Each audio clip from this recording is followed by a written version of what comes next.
change. But I thought I'd start with the late, great Molly Ivins, who, if you know her, she was a journalist for the Texas editor.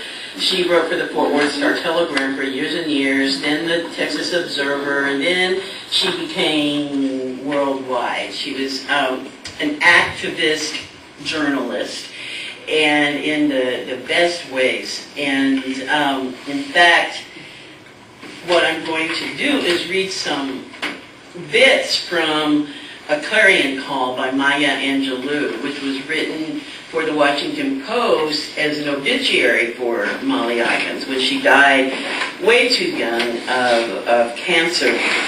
And Maya Angelou, in her obituary, explains that she and Molly, that she was introducing Molly at some big event where they first met. And Maya Angelou was 6 feet tall, and Molly Ivins was 6 feet tall too, and redheaded, right? And everybody knows probably who Maya Angelou is. You know, she's the great African American mother of poetry, and she was the poet laureate for some time, I believe. And she says that Molly came bounding up to the stage and said that they were identical twins separated at birth. And even though they were like 10 or 15 years apart in age, and obviously one of them was 6 feet of African American and one of them was 6 feet of Irish American. And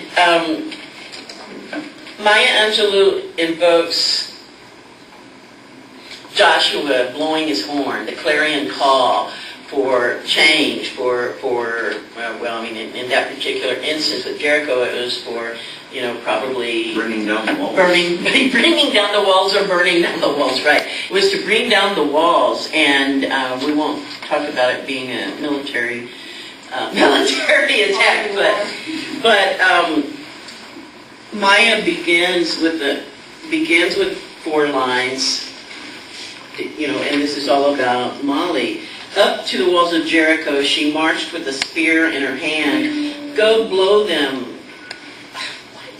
Go blow them, ram horn, she cried, for the battle is in my hand.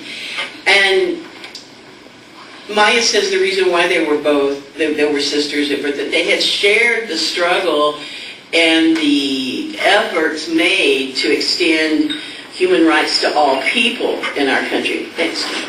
And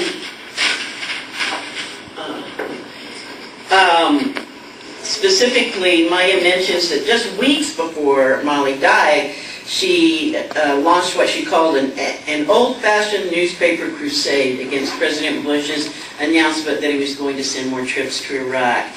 And Molly wrote, "We are the people who run this country. We are the deciders. Every single day, every single one of us needs to step outside and take some action to help stop this war. We need people in the streets, banging pots and pans and demanding, stop it now." So, Amen. Amen, yeah. And Maya said that, you know, she's going to be weeping more those days after Molly died, but that she'll never forget that charge, that indication of activism that Molly Ivins represented in all that she did and all that she wrote. And Maya ends the obituary, and I can't read it without getting chills every time. Joshua commanded the people to shout, and the walls came tumbling down.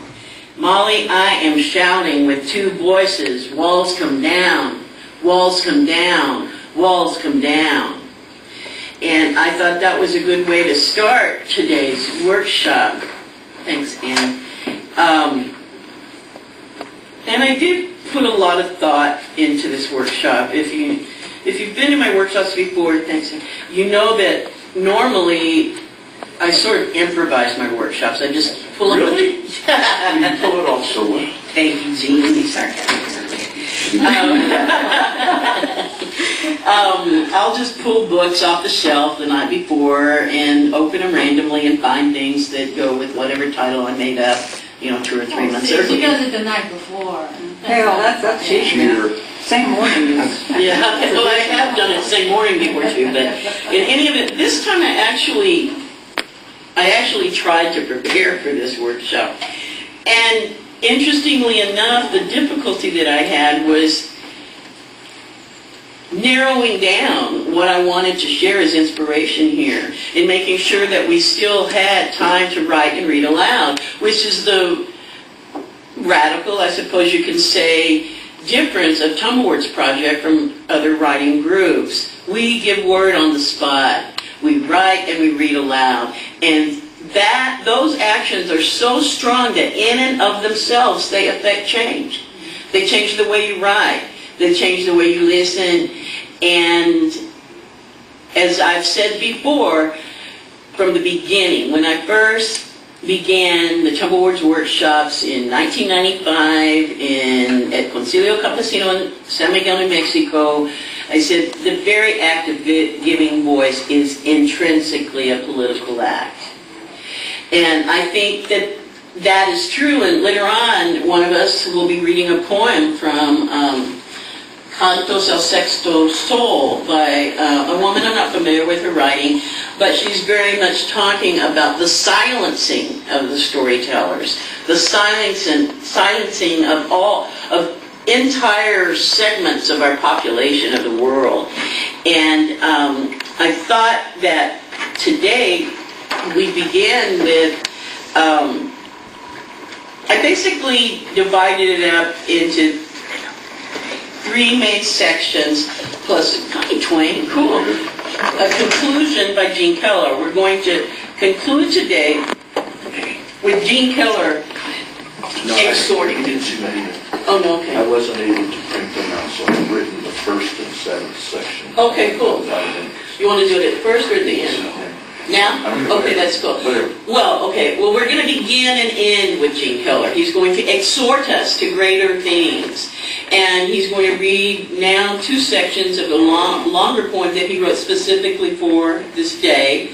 And then at the very end of all this, because the things that I'm going to be sharing with you are heavy-duty issues, you know, race, war, class, and that's pretty much it, you know. I thought that it was important to remember that agents for change do not have to be miserable. And that the greatest action for change is the liberation of the happiness and the soul of all of us. That is a change that we can pursue. And Gene is the great example of that in his writing. It's not just the one poem that he wrote for today that exhorts us to be better people and to affect change and to grasp the happiness. Oh, good, Clarence, I was a little nervous. And there are a couple more chairs here if you guys need one over there too. So, Gene, why don't you begin with those 2 sections of your most recent poem and get us started.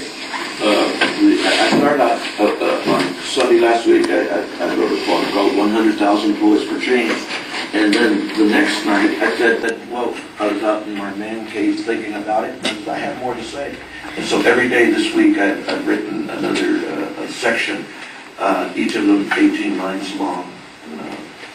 I like it short. If I can't say it in 18 lines, it's not worth my time. Yeah, I need to do that too. So the first one, 100,000 Poets for Change. The little monkeys of change for the sake of it. Bored change that drives people to war, to lust, to wander. Change to ka-ching, the guaranteed long range. Sagging change, the inchworm of biography. Change partners, changing lanes, all the changes. Changes on the Ganges, Mississippi, Nile, and Volga. Strange mutations and permutations, fractured factors of change. In chicken, monkey, and fox fables, plan for change or not. 100,000 poets for change, squeak in a hurricane. And this is 100,000 Poets for Change 7. The wide array amplifies the scintilla of change. In quantum level whispers the DNA changes. Look behind the mirror, an encyclopedia of change. Out in the garage you find the roadmap to change. In a box in the basement, the blueprint for change. Black beret and black belt, oh how you've changed. The changes, the chongos of change could rise as gorillas. Arms of muscle, not metal, change diapers and spark plugs. 100,000 poets for change raise a clamor now. Yeah. Thanks, Steve. I've always